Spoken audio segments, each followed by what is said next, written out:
number of people ask me about how to make sauerkraut. And so today I'm going to show you how to make sauerkraut that is fresh, that has all the good bacteria in it. Not the type that you can, but the type that you would keep in your refrigerator. And I'm going to go ahead and make it out of some cabbage that I just got out of our garden, so it's really fresh. All it takes to make sauerkraut is salt, a clean bowl, cabbage, green, red, you can put in beets, kale,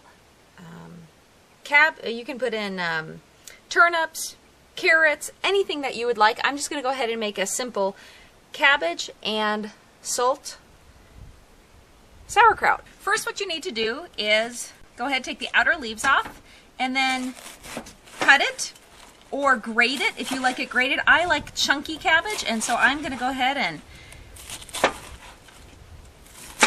cut this up into big chunks, and then I will go ahead and rinse mine, even though part of when you're making sauerkraut, the reason you add the salt is to get the water out. Mine is dirty enough on some of these outer leaves that I would like to clean it off a bit.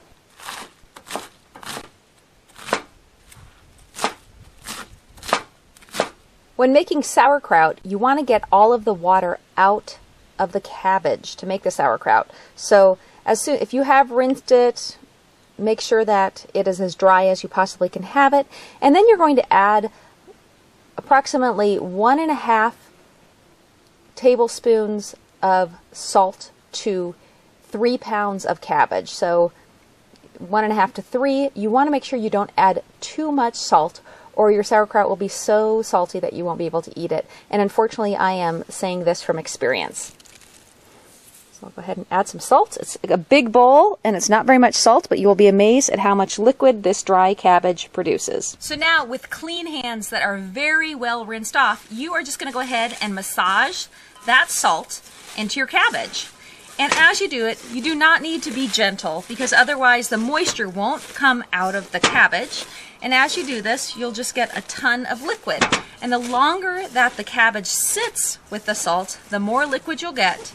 And that is what you're going to be needing for your sauerkraut. So as you can see, you don't want to be shy about massaging the cabbage. You want to really get after it. And the level of cabbage has diminished greatly. I suspect it's because I've been breaking down all the fibers. And then in here you can see there's liquid in the bottom, and that's just because the salt is coming out. That will be a brine, like you do a turkey brine at Thanksgiving. This is going to be the brine for the sauerkraut, and it will be a brine unto itself. So let me show you what to do next. So once you have massaged your cabbage, you're going to go ahead, and the best thing to do is to put it in a sauerkraut crock. I do not have one, but if you did have one, you'd put it in like porcelain or stainless steel, something non-reactive, and then you'd put a plate on top of it that fit in tightly, and you'd weight it down. I don't have that, so what I have done in the past is I've used a plastic tub like this. I filled it full of sauerkraut, and then I've pushed it down with something to weight it.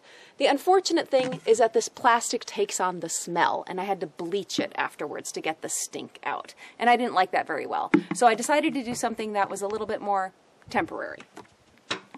So if you don't have a sauerkraut container, what you can do, this is a cheap homeowner trick, is use old yogurt tubs. They're going to fit in tightly.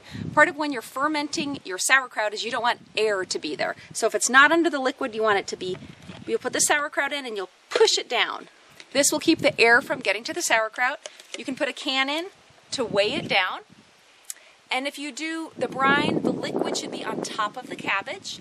And if it happens to get a little bit of mold, you'll just scoop it out. So after 2 or 3 days, you'll want to go ahead and test your sauerkraut to see if you like the taste of it. You'll leave it out at room temperature during this time period.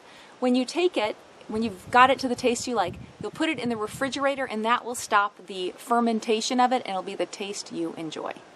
That's it to making sauerkraut.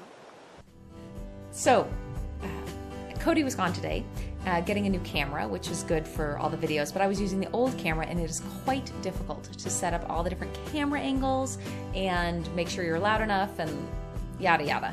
But I appreciate Cody's work a little bit more. And I also wanted to mention that the sauerkraut can take much longer than 2 or 3 days to get to the taste that you like.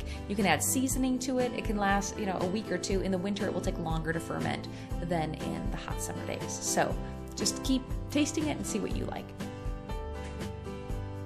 What else? Oh, thumbs up! That was Cody's back, and so that's why I'm doing the end card. Thumbs up! Give us a thumbs up! And I apologize that it wasn't the best video you've ever seen. So I thought we might share right there. Where is it? Right there. One of your favorite videos. Can you think of a favorite? I like the one when we're either cross country skiing.